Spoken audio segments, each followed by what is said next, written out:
And I want to thank you for being here because several people came up to me and said, oh, I got to go back. I got to catch a train. I won't be there. And I was thinking I was going to walk into a room, an empty room.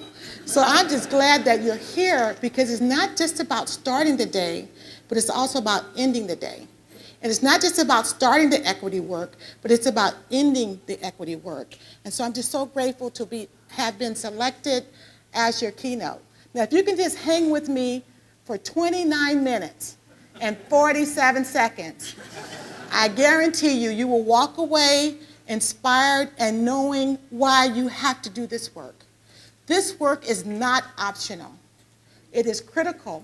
And all day you've heard different ways to look at it, but right now you're going to find out about why it is you. And when I thought about Kern County, I thought about the county that cares enough to act. Not just enough to know, but enough to act. And so you have to say in your spirit, we can and we will. We can and we will. So thank you for being here. Thank you for making the first commitment of coming to the conference. But also I walked around, I talked to a few people, and they said that they're making a commitment in order to increase their ELD services, their trauma awareness. One person said that this conference helps me to reflect on my individual practice. And another voice said that I know that I can't keep this to myself. There are other people who wanted to come and they aren't able to come, but I'm going to be able to share it with them. So if you just came because you were directed to come, did anybody come because somebody said you had to come? But yeah, and you know what, there's a few hands out there. They said, they did like that because they know that the person who told them was in the room, so they didn't want to raise it too high. But it doesn't matter. You know why? What I have found out in life is that things do not happen by accident. You may have thought you were told to come as part of your professional development, but you were supposed to be here today because there may be a child somewhere in your world that you will be actually saving their lives. Saving their lives. So just so you'll know who's speaking to you, and I call this slide From Baby Girl to Dr. White. And the reason why I say that is because my parents, they actually married as teenagers, and I was actually the second child born to teenagers, and they had so many financial challenges that they couldn't make it together. They argued in the hospital about what they were going to name me. So when I was 40 and I wanted to go on my first cruise, they said, well, your birth certificate just says baby girl. And I'm like, you're kidding. I thought, I just looked at it and I knew that I was always looking for the birth date, but not really the name. I didn't even have a name on my birth certificate because they couldn't decide. And then once they decided to call me Judy, and the schools called me Judy, they never took the time to change the records. So when I say from baby girl to Dr. White, I'm literally saying from baby girl to Dr. White. I also want you to know that we had many challenges in our family. I know what it's like to put cardboards in your shoes. You didn't get shoes when you needed them. You got them when the money matched the shoe purchase.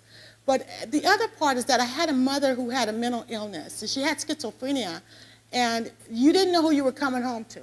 Some days you came home to this wonderful mother who baked cookies and smiled and was always involved, and then sometimes you come up, you open the door, and all of a sudden dishes are flying at you, you're being cursed out in multiple languages, and I had to learn to navigate that.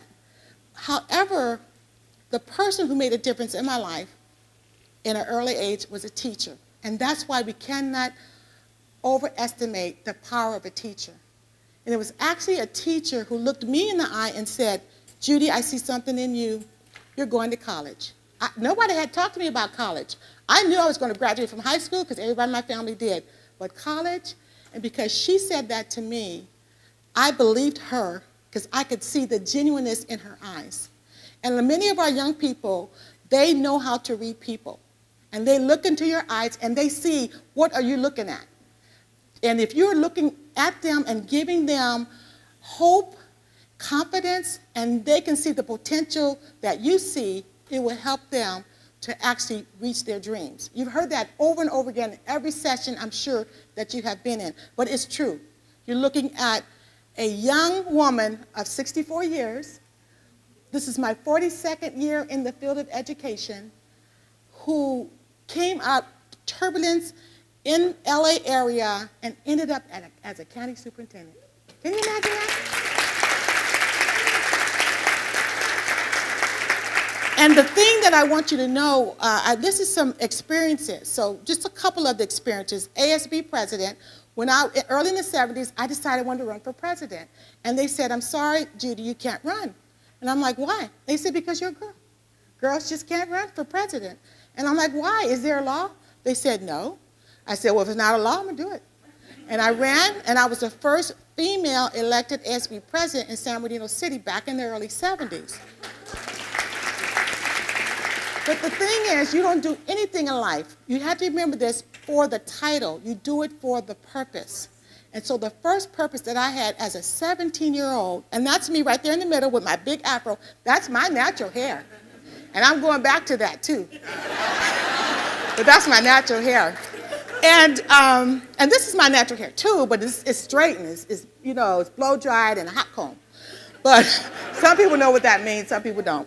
But anyway, what I wanted my legacy to be as a high school student, and that's why I'm telling you, do not underestimate the power of your high school students. We had riots going on in that city, and I said, my platform for running, I'm going to run. If you elect me as president of this school, we will not have any more riots. Now, how I was going to pull that off as a 17-year-old, I don't know, but they believed me and they voted for me. And you know what? We didn't. But the only way we were able to get to a better place, we created a club called Shablanglo, Chicano, Black, and Anglo, working together as a team.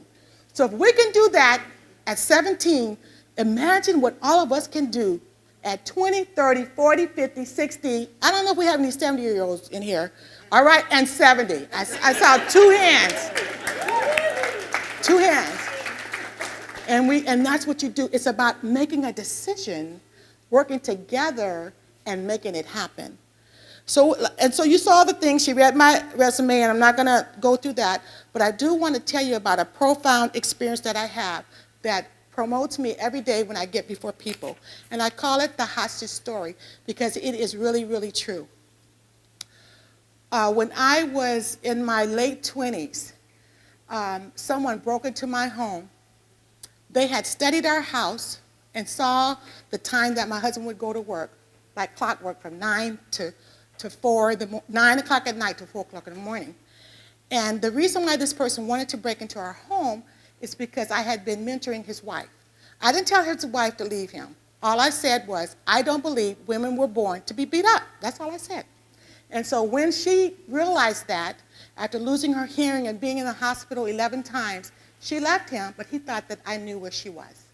So he breaks into my house. I'm asleep, and it's about midnight, and I hear a voice that says, wake up. I open my eyes, and there's a double-barreled sawed-off shotgun at my face, and he's standing there, and he said, get up. And he said, I want my wife back. I'm going to hold you hostage until your husband comes home, and he's going to go and find my wife, and we're going to make an exchange. And I told him, I said, we don't know where she is. So anybody who has had a family member or they've had personal experience, if you go to a safe house, you can't say where you are. So you're just there. We didn't know, but he didn't believe that. I want you to know that this ordeal lasted 14 hours. And that picture that's there, that's the house across the street of the SWAT team that were there. That's an actual picture that you can go online and pull out. But the thing about it is, I have 4 children, and he said, you can let 3 of them go before your husband, when he comes home, you can put them through the window, you can only keep 1. And so I put the 3 oldest ones through the window, and I kept the baby that was 11 months old with me. My thinking at that time was if something happened, he wouldn't have the memory. I knew the 9-year-old would try to help, and I didn't want him to be injured. But during that 14 hours, the hostage negotiator would call back and forth. They would call, he would talk, he would scream, he would slam the phone down, they would call back. And I remember distinctly at one point in the transition, the hostage negotiator calls, and the person who had me, the gunman, said, he wants to talk to you. And I said to myself, I've seen a lot of movies, and I don't remember them wanting to talk to the victim. But I took the phone, and I didn't know what he was going to say. And you know what he said to me? He said, Mrs. White, I wasn't a doctor then, Mrs. White, things like this just never work out. And I had to sit there and look like I had gotten some good news, because this man has this gun still to my face. And so he said, things like this never work out. What ends up happening is that the gunman will get their estranged wife, and then they'll shoot both of you, so we're not going to give him his demands. And so then I'm like, oh, okay, you know. And so then I give him the phone back, and so he said, what did he say? And I'm a person that I don't lie under even duress. I don't lie under those circumstances. I didn't have to answer. I just didn't say anything, and so he just started talking because I didn't answer. But the thing that I want you to take away from that part of the conversation is that even if an expert tells you that it's just not going to work out, you don't have to believe it. Okay? You don't have to believe it. If somebody tells you that all this equity work is just talk, nothing's going to happen, you don't have to believe it. We can make it happen. We have to have the belief system and the will to make sure that all of this learning that's taking place today is for a good reason. So you know that I'm here. I survived. A couple of you look kind of sad. I'm here, okay? But the thing about it, I'll give you the quick closure because I know that you say, oh, what happened?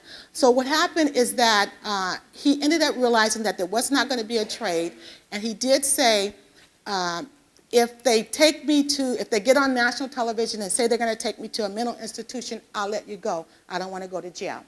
Now, back in the 70s, 80s, early 80s, you guys, the television stations didn't want to take it. Now today, they would be paying you in advance to get it. But back then, they didn't. It took 4 hours for a television station to say they would take it. Channel 2, I thank them. They took it. And so here I am inside the house with the television on. It was so surreal with all these SWAT people around. And then as soon as they said, we're going to take him to a mental institution, he did like that, bullets fell, and I was able to leave. One other thing happened during that night. I prayed and I said, if I survive this, I will always make sure that I am working to bring groups of people together. I made a commitment to my Creator, and I believe that as I live through this, I have to keep my commitment. And that is why I would leave a board meeting last night and drive down here for Kern County, because I made a commitment. But there are many of you sitting in this audience, you've had some experiences in your life, and you've made some commitments too. You owe what you promised. And some of you, when you started in the field of education, you made some promises about what you were going to do for kids. And some of the kids that you've had to work with are not like the little darlings that you had imagined. But you made a commitment. And that's why the final session is keeping your commitment, answering to the call, making sure that equity works. It's not just a thought on paper. And that is why I'm here to share that with you. And in this unity that I feel that it has to be all races working on the work. It can't just be people of color, and it can't just be white people. It has to be all of us together in unity. And there will be things that will push us, but we have to push past that and make it work for our students. There are a lot of data points across the nation. We know that there's differences in terms of the graduation rates. We know that the data has to drive our priorities, and we have to let the equity climate improve all students, not just one group, but all students. And so here are some national suspension rates in our across the nation. And again, you see some are being suspended at a higher rate than others. There's work to be done. So when you look at your own individual schools, your own districts, you need to be responsive to the data points. When I look at Kern County, according to the data that we pulled off, they say it's about 192,000. This is pretty close. 446 students. Look at the diversity that you have in terms of your socially, economically disadvantaged, your English learners, students with disabilities. You are a diverse county This is who you serve, so you're going to have diverse responses to be able to help each and every student. And then again, if you look at your graduation rates, there are some that are doing quite well, and then you have others that need more support. Unconscious bias and unconscious preference exists, but also unconscious pain. And I'll tell you, when I worked in Moreno Valley, they had this system where students would come to school and they had suspension forms right on their desks before the day even started. They had negotiated, and I love Moreno Valley, so don't call them up and say I was talking about them.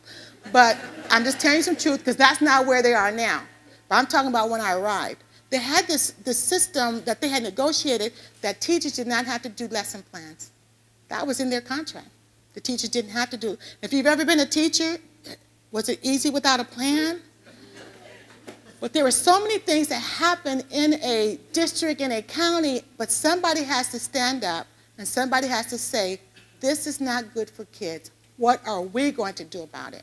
And that's what we're asking you to do, to reflect on your practices and what do you do, and that you can say, what can we do about it? But you have to look at practices. This is what we're asking you to do. But we did write a grant with the CTA.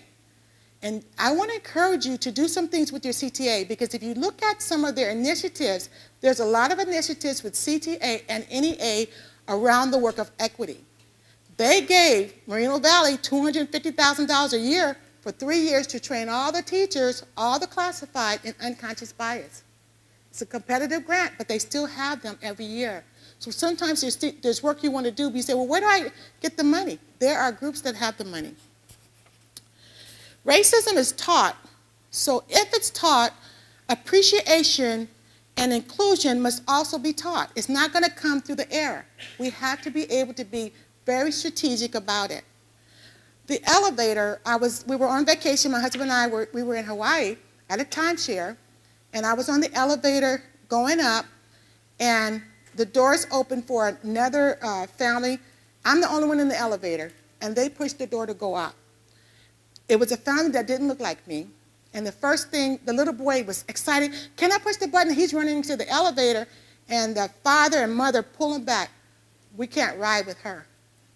And so I had showered, my hair was done, I'm like, okay, what's going on? And the little boy said, why not? There's room in there. She looked like a nice lady. How come we can't ride with her? Oh, we'll tell you later. Well, you're going to tell me. And that's what the little boy started to yell. You're going to tell me. I don't know what they ended up telling him, but there was a question there. So that lets me know that there's a point in time where children, you have to teach them as they're forming their thoughts. And all I could hear as the doors closed is, you're going to tell me. You got to tell me why we couldn't ride with that lady.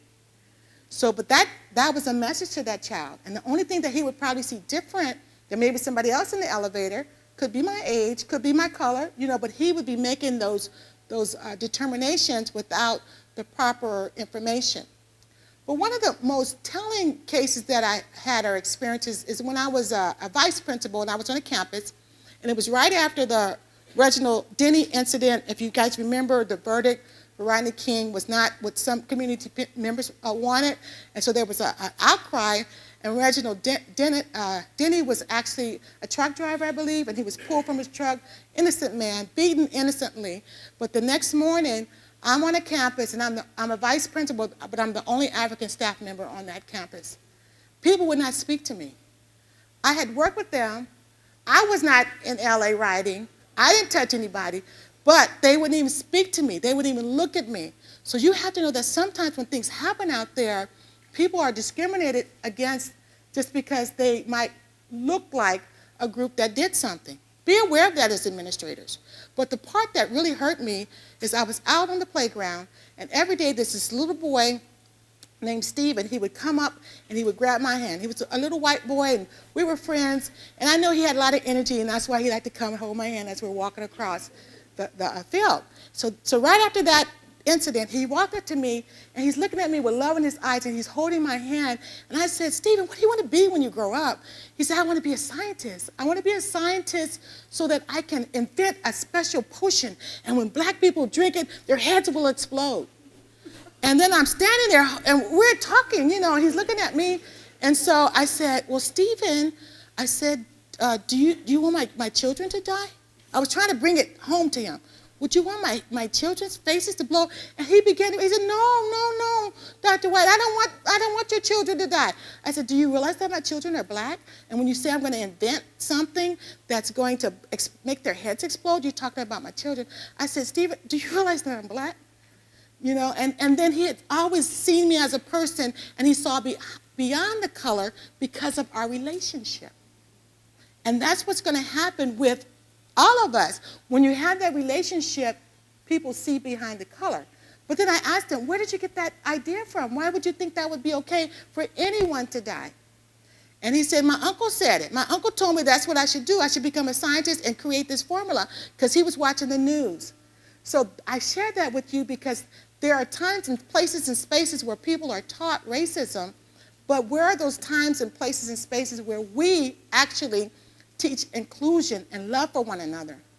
What has happened, I believe, as a society is we become silent about the right thing to do. I think that we are good at criticizing what we think is wrong, but I don't see us moving forward and teaching what is right. And it has to be done with us in unity.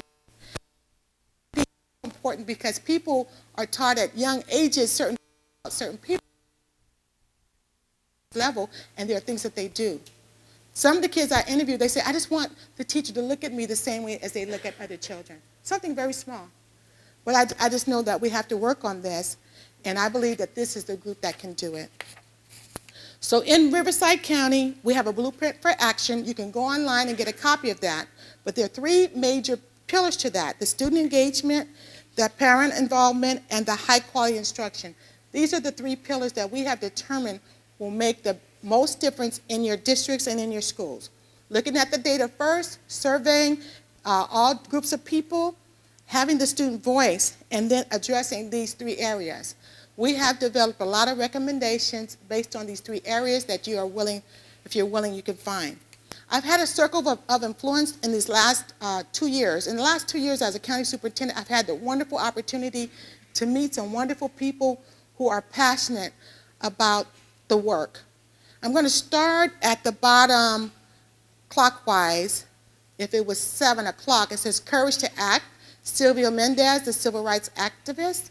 Sometimes you have to do what's necessary to get to a place where equity is being accepted. And if you remember the story, her family couldn't go to a school in her neighborhood because she was Latina, and so her family had to say, we're going to sue in order for this to happen. Now we know suing, litigation is not necessary if people just do what's right. When we talked to Dr. Bernice King, she said, please, let's remember about unity. When Martin Luther King, in his speech, everybody, have a dream speech, remember? The tenets, he said he wanted people to walk together. He didn't say he wanted all the different groups to be separate, but his dream was for everybody to be in unity. When I talked to Dolores Huerta, who was a labor leader, a civil rights activist, she worked for Cesar Chavez, she said sometimes you have to adopt policies. I would recommend that every district present today, you look at a policy on equity. And there's some very good policies out there. If you want to look at what I see as a model policy, look at Corona Norco in Riverside County. They have an outstanding policy on equity. Collaboration, Ted Alejandre, we work together as a region. And next time I do this circle of influence, Mary's picture is going to be in there because now I got a picture with her. So for your Kern County, we're going to be on there together. Intentionality, Michelle Obama, when we met with her during the college signing day, she's very intentional about everything that she does. And then Yo-Yo Ma, he talks about gifted diversity. We have to be able to look at each and every student and see the gift that they have in them. I believe that every single student is gifted. I really, truly believe that. And then we go on for advocacy. Mrs. Dr. Shelby Obershaw, that teacher that I told you, that looked at me in the eye and said I could be whatever I wanted to be, I need to go to college. When it was time for me to swear in to become a county superintendent, she came and she swore me in. And she just couldn't believe that I would invite her out of everybody that I knew to swear me in, because she stayed in touch with me, and she came to my wedding like somebody talked about this morning, and she did so many different things. Just wrote me notes when I was in college. But you guys, everybody here, can somebody call your name? Does everybody here, is somebody calling your name, saying that you were the one? And that's how we need to be living and administrating and doing our work. So there's 5 things I want you to remember about this equity work. It has to be intentional. Nothing can be left up to chance. It has to be measurable. You have to make sure that you're looking at your LCAP goals, you're looking at your site goals, and that there's movement taking place. It has to be courageous. I will tell you right now, because you say, I'm going to move towards equity, that does not mean everybody's going to jump up and turn flips and say, yay, they're going to do equity. That is not the case. There are going to be some people who are going to push back. You have to be ready. It definitely has to be reflective, but it has to have an impact. If you're saying you're doing equity work and there's no impact, life-changing things, then you have to really take a close look at that. I also want to share with you that there are some strategic plans that need to be made at the site level. Data analysis should be on an ongoing basis. And how many of you have been involved with a telephone town hall meeting? So there's a couple of people who have. And I want to share with you, it's one of the most powerful ways to reach your parents. And it's all based on, in terms of the cost, it's based on the number. For example, in Moreno Valley, when we wanted the parents to really pay attention to what we were talking about, we had created all of these wonderful opportunities for all of our students, but sometimes the participation numbers were low. Well, with the telephone town hall committee, and that's what they call it, if you Google telephone town hall, they will ask you for the numbers of your parents. You get the permission of the parents to give them the numbers. They have a system where they call all of them at the same time. So in Moreno Valley, at the time, there were 35,000 students, but there were 14,000 homes, because you had most families with 3 or 4 kids in the family. They called them within 1 minute.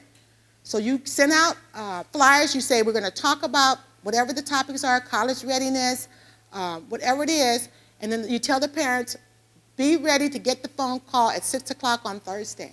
6 o'clock on Thursday, phone rings at all the homes, and they start picking up.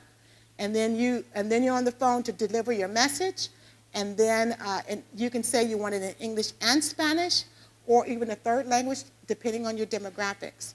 And then you tell the parents that the meeting is an hour. You don't have to drive there. You know, you can be in your home. You can come out dressed any kind of way, and they like that. The first 20 minutes is your message. The next 40 minutes is talking back and forth like a radio show. So they manage it. They manage the opportunity. Every time the parent calls in to ask a question, they let you know what that question is. So as the educator, if you're not ready for question number 1, you better tell the facilitator, give me question number 3, I'm ready to answer that. But that, I wanted to share that with you because it was so powerful. So we had 14,000 homes that were called, 11,000 picked up. They actually picked up the phone. Most of them stayed the first 20 minutes, but then it went down to about 4,000 when it started to be parent calls back and forth. But how many of you have had a meeting and 4,000 people showed up? You know, so I just want to share some things that work well as you're moving in the work. District book read, parent ambassadors, hire parents just like you hire coaches. Give them a coach's stipend to coach parents. Some of us are good about finding mentors for the students, but some of the parents need mentors. And there are people out there who are ready to mentor parents. And then the Adopt a School program, making sure that every business and faith-based community partner has an opportunity to adopt a school, and them defining what they want to do and that principal defining what they want. And then choosing to be kind. If you choose to be kind, you will find a solution for every challenge. If you choose to be kind, when you look at every student, you will not ignore their pain. When you choose to be kind, you choose to be an equity warrior, equity champion, because that's who you are. That's the essence of who you are. So we have just a short video about kindness that I want you to watch with me just for a few minutes.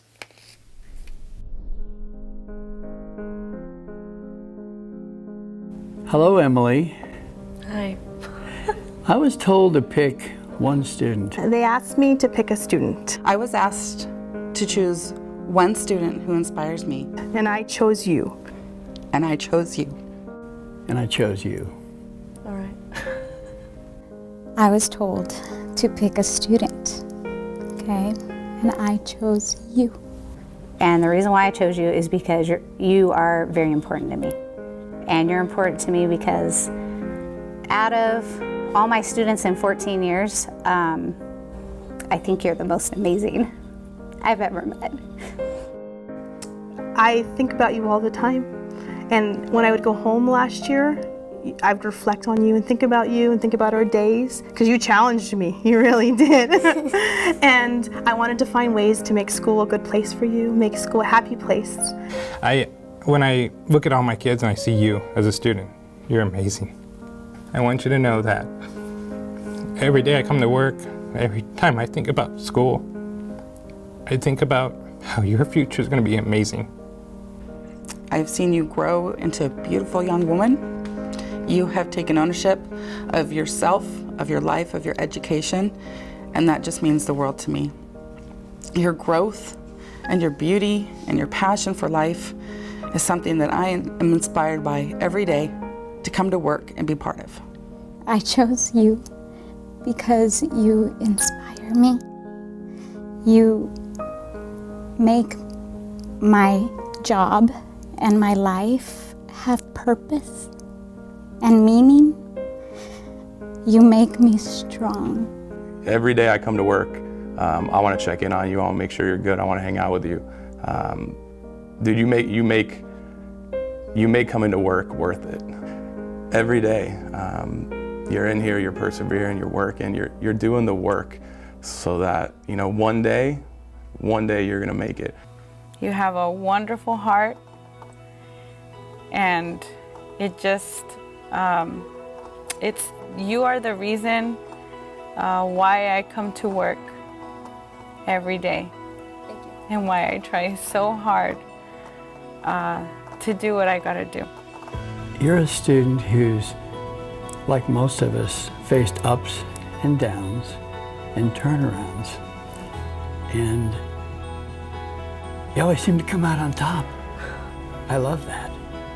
And I chose you because you have taught me that teaching is much more than academics, that it has so much to do with the human spirit. And I chose you because I think about you all the time, even when I'm not at work.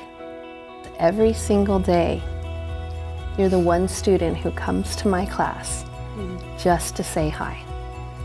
You are sincere. You seem like you authentically care about me. And every single day, I get to look forward to having you come say hello. Yes, I'm hard. Yes, I'm strict. But it's because I know you guys can do amazing things. And you're one of the leaders. You're one of the people that will change this world. Thank you. I love you, man. I tell you that all the time. But from the bottom of my heart, I love you. I believe in you. I know you're gonna do great things. You're a kid who's gonna change the world. Thanks, man. And I just wanted to take a minute and tell you that today. Thank you. I guess we're all lucky because you're around us. And your hugs make my day brighter. So I hope you know how much I love you, and how important you are to me. Keep going, Raina. I'm so proud of you.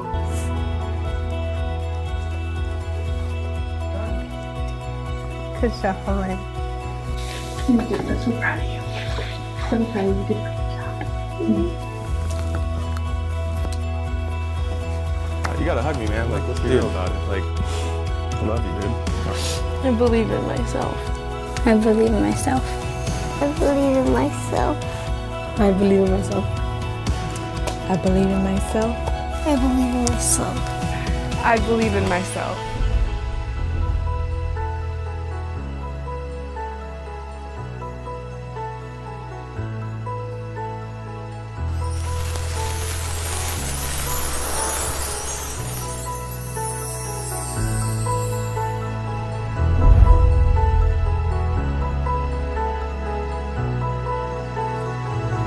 After we creative education, many of our districts decided to recreate it themselves with their own students, their own teachers. And it's been so powerful. And the students received as much as the teachers, if you saw that. Did you like that video? Yeah. But I also realized that we had to be the ones to articulate and share with our young people that we care. And so I do recommend that if it's appropriate at this time on your journey of equity, this is a strategy that really helps teachers and students at your school. So as we go and grow, we're calling you to action, measure what matters, be doers and not hearers only, teach and administrate until you can say, it is well with my soul. If you teach and you administrate at the point that you can say, it is well with my soul, then you're doing it at a great level. And that is what we're asking you. We're asking you to do that. Dr. Martin Luther King, as we look at the journey, he said, I have decided to stick with love. Hate is too great a burden to bear. Mother Teresa, if we have no peace, it is because we have forgotten that we belong to each other. John F. Kennedy, there are risks and costs to action, but they are far less than the long-range risks of comfortable inaction. Our problems are man-made, therefore they can be solved by man. No problem of human destiny is beyond human beings. We have to remember that.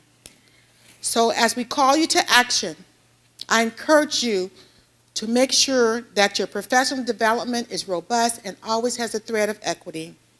Have deliberate activities in your schools and districts. Accountability is important. Make sure that you have targets and you're always looking at it. Are we meeting our targets? Student engagement is key. And celebrate your successes along the way. We're calling you to action, Kern County. We're calling you to action. So in closing, I would like to share the 911 call that I'm aware of. And my husband, Wayne, he used to play basketball when he would get off from work. He's retired now, but he would do that. And one day they decided to go to LA Fitness, he and some coworkers. And when he came out of the building, his chest began to hurt. And he told his coworker, he said, please call an ambulance. I've never felt like this, call an ambulance. And he began to collapse. And the coworker looked across the parking lot of the LA Fitness. He said, there's an ambulance right here. And he ran over to the ambulance and they came and they assisted him. Now, the attendant said that he was having this heart attack called the Widowmaker. If anybody is familiar with the Widowmaker, you've got about 7 minutes to be addressed. Otherwise, you die. One of the arteries has closed up 100%, 80 to 100%. So they gave him a shot. They gave him some nitroglycerin and stuff, and then they took him. But as he was traveling to the hospital, he said, can I ask you a question?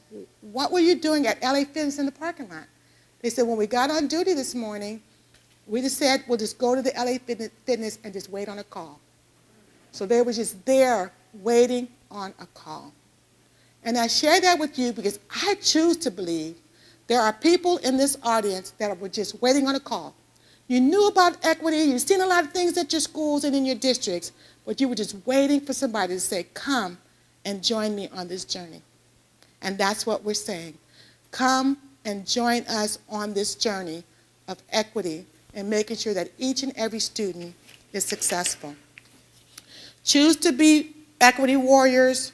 Choose to be better tomorrow than today. Choose to create environments where all children are successful. I'm asking you, but more importantly, your county superintendent, Dr. Mary Barlow, is saying, come on this journey for equity. So in closing, I have a poem that I've written for you. It's called, Kern County is the Real Deal. Looking in the mirror, we must see and tell the truth. Looking at our data, some might say it seems uncouth. Looking in the mirror means we must reflect on what's inside. Looking deep into the mirror, we have agreed to no longer hide. Looking out the window, we have decided to do our best. take action on what we've learned until passing the equity test, recognizing unconscious bias and the privileges of few, creating access and opportunities for all students true. Kern County has always been unique in competence and caring. Whether looking in or looking out, our vision won't stop staring. Until we see more clearly that our students succeed with equity, always advocating for what's right, what's us, we, and unity. It begins with a decision that every student is worth fighting for. It follows by taking action and not settling for mediocrity anymore. What's so beautiful about today is in the learning that we can and we will. Collectively, we go forward as Kern County is the real deal. Thank you.